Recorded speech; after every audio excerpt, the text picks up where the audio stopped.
appears that Donald Trump is in disagreement with his own generals in regard to Syria and whether or not US troops should pull out of Syria. Now, first, let me give you some context about the current US involvement in Syria. Currently, we have about 2,000 troops on the ground, and we have already spent $30 billion in Syria. And there has been a request to spend an additional $18 billion by the end of this year. Now, Trump wants to take a more Machiavellian approach when it comes to Syria. He would like to take some extreme action and pull out as soon as possible, whereas the generals believe that there's really no victory in sight. In fact, there's a lot of disagreement about what victory means in this case, and they would like to remain in Syria indefinitely.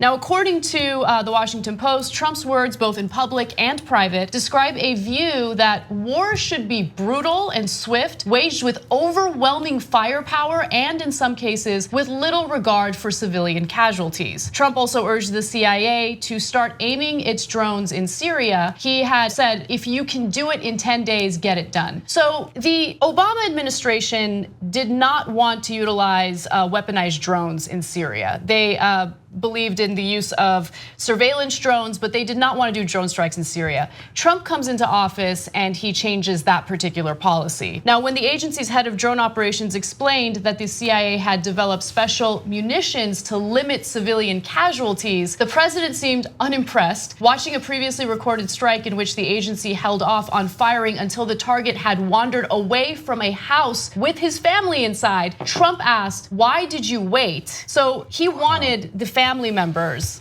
of that target to also essentially die in that drone strike. And that's really the biggest takeaway from this Washington Post piece. And just to be clear, senior administration officials who are obviously close with Trump spoke to reporters of the Washington Post about this. All right, so 3 layers to this story. First of all, the most horrifying one is the last one there. They got the guy. It's not like the guy got away and he's like, damn it, why'd you wait? I don't mind killing the family members if it means getting him. No, they got him and he's like, why didn't you gratuitously kill his family too? Because the guy's a monster, he's a sociopath. He has no empathy. Kids could be in that building. He's like, why didn't you murder the kids? Maybe there's a 3-year-old in there, why didn't we execute him? And so he's admonishing his military there for not killing civilians. I can't describe how monstrous that is. So now when you go to the other parts of it, the CIA has intelligence in their name. It's Central Intelligence Agency. They are supposed to collect intelligence. That was supposed to be the whole point of the CIA. Now we know that they've gone far beyond that mandate for a long, long time. Obama did plenty of drone strikes and killed plenty of people, including civilians. So, but in Syria, he said, look, the CIA should stick to intelligence. So you could use the drones to collect that information. But with that information, if we want to do a strike, it's not like Obama didn't do strikes. He did a ton of strikes inside of Syria. He's like, then we'll have the military do the strike after you collect the intelligence, because I don't want the CIA to be a rogue operation that runs away and starts killing people when they're supposed to be just collecting intelligence. Now, the third part of this, you might be surprised, I agree with Trump on. When he said, let's withdraw 2,000 troops, great, hallelujah. I think that them being in the middle of that conflict does us no good at all. And some of the people that we have armed in Syria are disastrous. We're getting hit on all sides, and hasn't even gotten disastrous in terms of being hit as much as it could be. I mean, this is kind of an appetizer for what it could turn out to be. So get them out, get them out, get them out. But what happens? The military-industrial complex comes in, and the one decent idea that Trump has, they're like, don't you dare do it. And then he's a child and he bows his head and goes, okay, I won't, daddy.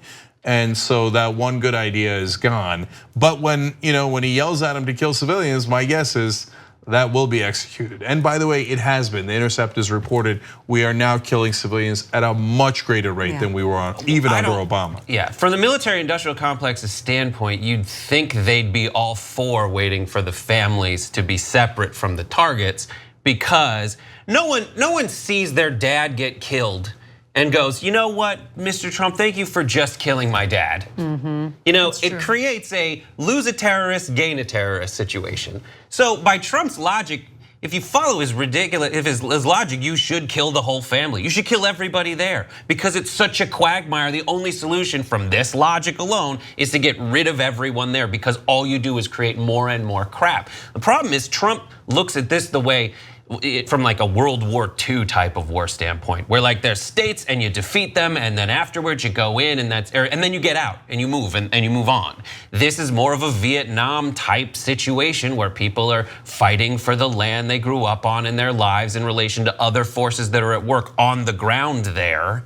And that's something that he doesn't understand because he stayed home during Vietnam. Well, that's what I was going to say. Is the other point is, and I'm not like I have not served, overseas in war, but all the veterans I've spoken to, have interviewed over the years, anybody would tell you that kind of a statement where all war should be brutal, swift, kill as many civilians as possible, sounds like it's coming from a guy who has never actually been in war and doesn't know what actually happens there. But it's funny because you mentioned World War II. Do you know what I was thinking of while I was also listening to you read the quotes there, Cenk?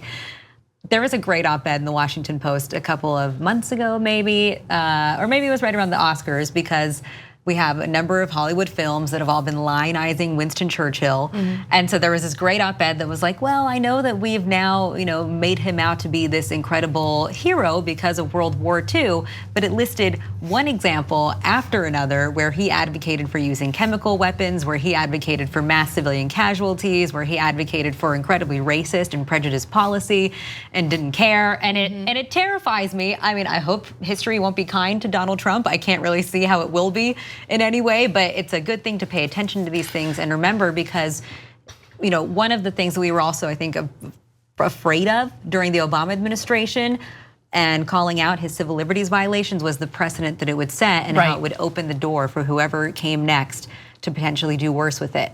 And now we have Donald Trump. That's exactly right. And what's interesting in this dynamic is I don't know who I side with because, well, first of all, I wish that we didn't intervene in the first place. And I know that there are people that disagree with that and humanitarian, people will mention humanitarian crises as a reason to get involved. But once you get involved, now you're dealing with a very difficult question because Trump is approaching this from an ignorant place. And let me finish what I mean by that. He doesn't understand the nuances of foreign policy. He also doesn't seem to understand why we really get involved in foreign conflict in the first place. It's not for humanitarian reasons. It's not to help anyone. It's because we do have that military industrial complex. And as you are about to find from all the different military members that spoke to the Washington Post on this, they want perpetual war. They want to remain in Syria because there really is no solution to this. Their idea is, no, we have to stay there forever because the second we leave, then all of a sudden there'll be the emergence of a new terrorist organization. And so Trump's perspective is, no, but we need to win. So let's go in, let's go hard, let's get out. He doesn't get it. He's like, what do you mean? But he does get it. He does get it. And the thing he gets is that if he simplifies, he can win a rhetorical debate in public among the people he seeks approval from. If he's losing, he had this moment where he was kind of losing faith from evangelicals and other people and anti-immigration type people that were kind of out there in the ether. And then he came out and was like, we're gonna, go send the National Guard to the border. And with this, it's like, we're just gonna bomb the hell out of them and leave. Those are things that are very simple and something that when you go through what the generals are saying, one side can interpret that the military industrial complex wants this ethereal concept of victory and failure. But he just wants to make it simple again because that's an easier argument to win. And that's whether it's a strategic move or not, or just his dumb stumbling into things that seem to work in the public, the dumb stumbling is certainly, in my opinion, the way Trump operates. I highly doubt he understands the involvement in Turkey, Turkey's targeting of Kurds in Syria, and how he doesn't understand that, doesn't understand Russia's involvement or what fuels Russia's intentions in Syria. It's a complicated, complex mess, and he has no interest in intelligence briefings, has no idea what he's doing. But oddly enough, the idea of pulling out is much better than wanting to remain there forever. But he's the perfect tool of the military industrial complex in that way too, right? Because you have to create a boogeyman. And in order to have one, but also that's what we've done. If you look at, of course, the war in Iraq, if you look at ISIS. And so Trump is like the perfect guy to go out there and say, we have this enemy, we need to have a decisive victory, let's do it. Yeah, and it's funny, the military-industrial complex, you'd think they'd brag more about, and Trump would want to brag more about how much damage they've done to ISIS, because they actually have done a considerable amount of damage. It started under Obama and has continued under Trump, but they don't brag about that. Why? Because then we might want to leave. So that's Trump does brag about it, but you don't hear his generals bragging about it. Well, no, but Trump barely does, though. I mean, you know how big of a braggart he is. You'd think he'd be pounding his chest nonstop. I beat ISIS, I beat ISIS. But look, last thing on his misunderstanding, which is he thinks, well, like World War II, Churchill was, in a lot of ways monstrous, as Alona pointed out, and we won, and we beat the bad guys. We dropped a nuke, we won, we beat the bad guys. But the Japanese government, for example, and as hideous as they were back then, still cared about their people. They had pride in being Japanese, and they didn't want all their people killed. ISIS doesn't care about the people there. They regularly execute them, they attack them, half of them they despise and would love to murder. So if you dropped a nuke in the middle of that area, they'd be like, thank you on a couple of counts. Certainly not the guys underneath the nuke, I grant you that, okay? But for the idea and the ideology of ISIS, one, half the people you killed are Shia, so they're thrilled about it. And those are the guys they were trying to kill anyway.